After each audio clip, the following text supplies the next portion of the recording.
What's up, Trunk Slayers? How you doing? We're going to continue our talk about onboardings. Today, we're going to talk about runbooks and why you really shouldn't care so much anymore about what the losing provider gives you. So I see a lot on Reddit, because I never go there, posts that are complaining quite a bit about either the quality of the runbook or materials that the losing provider gives the new MSP, or like we've talked about in previous videos, just kind of the general state of the new client when the MSP is taking them on. And I've always really struggled with the outrage that I see in these posts, as though the losing provider somehow owes not the client, but the incoming MSP a perfectly documented environment. I don't really get that. And I think it holds us back from really owning our own onboarding. So we're going to talk about that today. So I don't know if you've ever dated anybody. I'm going to assume you have. And I'm going to assume at some point you dated somebody that you didn't end up marrying or living forever with, as it happens. So imagine for a minute that you have met somebody, you're going to start dating them, you're very excited, they seem to be a really exciting dating prospect, and you sit down with and are presented an entire run book of how to date this person by their ex. I think most of us might find that amusing, but I think we could all agree how insane that would be if, for example, my wife, before she was my wife, if I had gotten some sort of manual on how to be her husband from her ex. They're ex for a reason. And whether or not he makes valid observations, I don't need his run book to know how to be me. And that's really the takeaway if you don't watch any more of this video. You don't need what the old MSP did to be you. You are already great at being you. Just be you. Just go in and do what you do. Video's over. Bye, everybody. The reason why I bring this up is I think that a lot of MSPs, both old and new MSPs that have been around for a little while, MSPs that have been around for a long time, really feel like it's the job of the exiting MSP to not only provide them with a supportable environment, but everything they need to support it. And on principle, I don't think that's bad. I don't think it's bad that we should expect that the losing provider has some professional standards, has documented things, and will turn that over to us. It certainly can be convenient, but you start to fall into a dangerous trap where you rely on the exiting provider's documentation, KBs, know-how, everything to then support your new client. And that's where I start to worry a little bit. And that's where most of the posts I see on Reddit really start to concern me, is when I see that phrasing that I'm about to start services with a new client and I can't XYZ because the old provider didn't do something. What? I mean, think back to my dating example. I can't, I don't know, propose to my wife because her ex never bought her flower. Like you get like how that doesn't make any sense as I'm saying it, like the hoops I have to jump through just to kind of even come up with that sentence. It'd be like being aggravated at the way the last people who own my house arranged the furniture. Who cares? It's my house now. In fact, funny story about that. So our house was like new when we moved in, because there was a young lady who was living here who didn't put any holes in the walls or anything, but she wore high heels everywhere all the time. So all her hardwoods on the first floor have little pits from her high heels. And so I think the MSP version of this would be like, I want to know about that ahead of time so that I can resurface the floors. I don't need to know that to identify there's pits in the floors and they need resurfacing. I happen to know that because my neighbor across the street is a gossip and told me why there's pits in my floors. But the point is, I didn't actually need to know that to identify the problem and identify the solution and then go solve it or choose not to solve it. And your MSP and your onboarding are exactly the same concept. We talked about in a previous video technical discovery, and we've talked about bookending your onboardings. And those things, we talked about those first because they start to set you up to think about your onboarding as an intentional thing that you're doing with a deliverable. And that deliverable is the client is now fit for you to render support. And if you think about the existing documentation and materials from another MSP as being a requirement for that, then logically you can't really onboard somebody unless the exiting provider gives you everything you need to support the client. And that's just not going to happen, because even if every MSP isn't terrible, and I genuinely do think most of you are not terrible, you do it differently. You document differently. And I'll give you a great example of that. How many of you have come across someone else's Active Directory that you feel was, what's a nice way to say this, not managed well? I would say 100% of the people who are watching this have come across someone else's Active Directory where there was some element to it where you said, that's not what I would do. We've all been there. We could all say that about each other's management of those things. So why do I want your documentation of how you manage Active Directory if there's like a 90% chance I already don't like how you did it to begin with? So if you start approaching these onboardings with the idea that whether the losing provider has any documentation or not, I don't care. I'm going to start from scratch. I'm going to document everything on my own. If I need to, I'm going to hard reset things that I don't have access to. So client, you know what? That may mean that you lose the running configuration on your switch that nobody knows how to log into. That stinks. But we'll reset it up. We're an MSP. We're capable of doing that. And then it'll be set up the way we want it. Maybe it's no one can log into that old WatchGuard. We don't know whose account it's licensed to, and the losing provider was never able to document that. And they just kind of left it there and hoped it wouldn't break. Well, I don't want to support that. Whether or not I had their documentation, I don't want to support that. I'm going to rip that out. In fact, I'm not even going to take you on as a client until I rip out that WatchGuard and put in a firewall that has a valid license that I can support. You start approaching your onboardings with this mindset, and you'll find, like we talked about 2 videos ago, it's, if you're listening to me talk right now, you realize, wow, there's a lot of stuff I don't really want to support. Exactly. And there's a lot of stuff that I would want to have changed before I took the client on for support. Exactly. And there's a lot of stuff that now that I don't necessarily know exactly how the old person did it, well, I don't want to do it the way they did it. I want to do it my way. So I want you all to start approaching your onboardings with a fresh mindset in 2024 that I don't care about what documentation was already there. In fact, let's all do a pledge about that.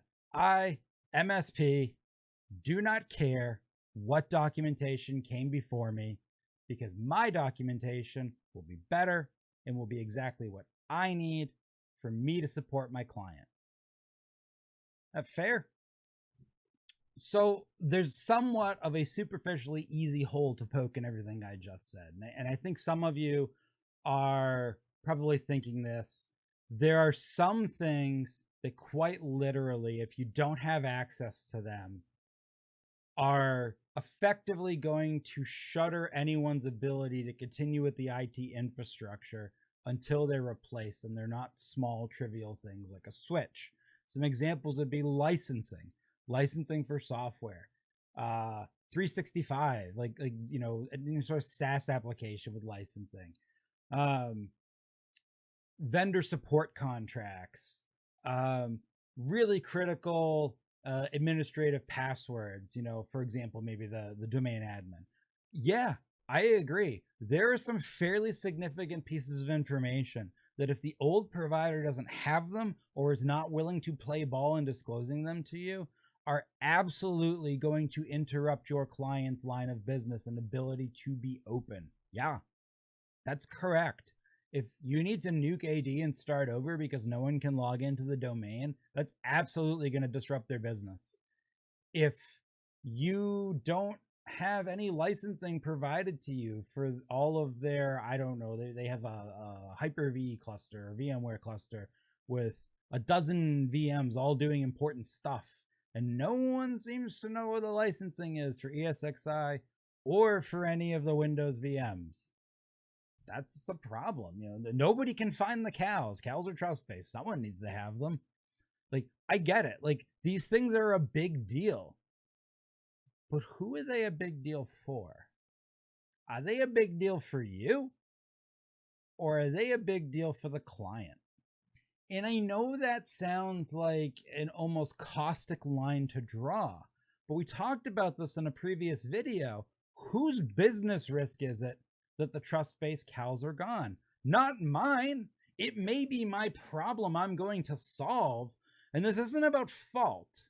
I mean, we all agree I didn't put them in this situation, but it is literally not my risk. I didn't take on that risk. I'm not the one who hired another provider who set up a bunch of servers and then poofed the cows and didn't keep track of them. The client and the old MSP did that, not you. And if from the beginning you don't identify these things and you don't bring them up to the client and you don't give them a solution where you're not absorbing that risk, you're setting yourself up to fail right away. And that's why having this mentality of the old documentation, whatever happened before, I don't care about, is a really good mentality. Because if you come in, you're like, listen, I asked the old provider for all the licensing for the stuff I discovered, and they said, I don't know whose fault that was, client. I'm not saying it even was anybody's fault, but it doesn't exist. No one can move forward in supporting you until we make it exist. Here are your two paths to making that exist. Neither one of those paths is us just saying, hey, no problem, we'll just accept the risk. And if Microsoft audits you, which does happen, we'll take one on the chin for you. You did this. You didn't do it on purpose, hopefully. You didn't do it negligently, but you did this. This is no different than if you hired me today to be the company that's going to monitor your sprinkler system. And I come in and I say, hey, listen, I don't know what happened before me. I wasn't here. I don't know if it was negligence or malice, but none of your sprinklers work. So if you have a fire, your building's going to burn down.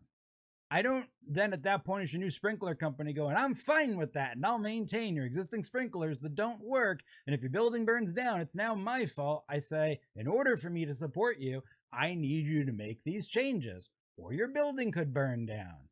I'm not going to accept that risk. I didn't put you in that position.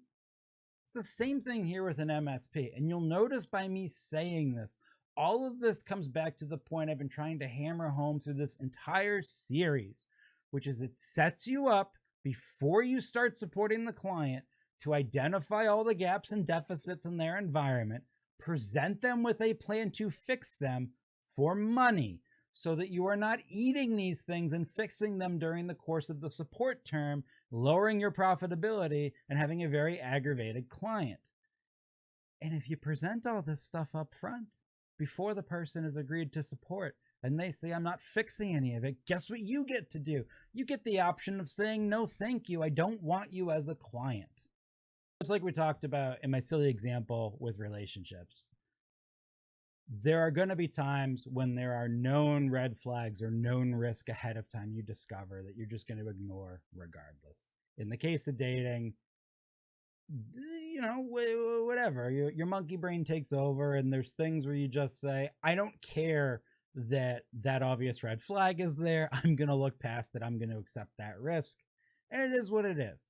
I'm not saying you're never going to do that. And I'm not telling you not to do that. What I am saying is if you don't have some intention around this, if you don't have a plan, and if you don't make a discrete decision about what elements of risk you are willing to accept, if you just accept all of it de facto, in this case, by just relying 100% on the exiting provider's documentation, you're screwed. Like, then you have no options. At least if you accept the risk intentionally by coming in, doing your own assessment, coming in with the attitude that you're going to generate the documentation that you need, proposing to the client, here are the things that I cannot manage without resetting. The client says, I don't care, I'm not going to spend that time. At least you've all agreed to it ahead of time and you're all on the same page. And there's no weird implied, my MSP said that they were going to do this thing that you actually never said. It's a methodology of thinking about your client relationships.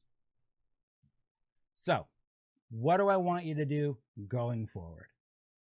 Next new client that you bring on in your onboarding process, probably, I'm guessing for most of you, somewhere between after the discovery phase and before you have gotten into the meat of the onboarding, you probably will reach out to the old provider or have the client reach out to the old provider and ask for all their documentation. I'm not telling you to stop doing that. It can be a wonderful tool to make your life easier, a great check and balance, a good way to know about things you don't know about. What I am asking you to start doing is don't rely on that document to get started. You start documenting and onboarding from day one, regardless of what information you're provided by the previous provider. You assume they're going to give you nothing and just be really pleasantly surprised if you get something great. If you take this attitude, and by the way, the other thing's going to end up happening. If you document everything the way you want it documented to your standards, you're going to end up having better documentation in general. And if you do end up losing this client at some point for some reason, you know what the next MSP is going to say when they're pleasantly surprised? Holy shit, this MSP really had their act together. Their documentation's awesome. And I know that sounds like a weird thing because, like, who wants the next boyfriend or girlfriend to be like, wow, your ex was amazing. You did a great job, ex, with my new boyfriend or girl. Obviously, that benefits nobody directly, but it does still help your brand, and it's kind of a cool compliment. So be the best MSP you can be. Document your new clients as though you're not going to get anything, and just be surprised if you do. Hooray! Have a great Thursday. Keep kicking ass on your onboarding.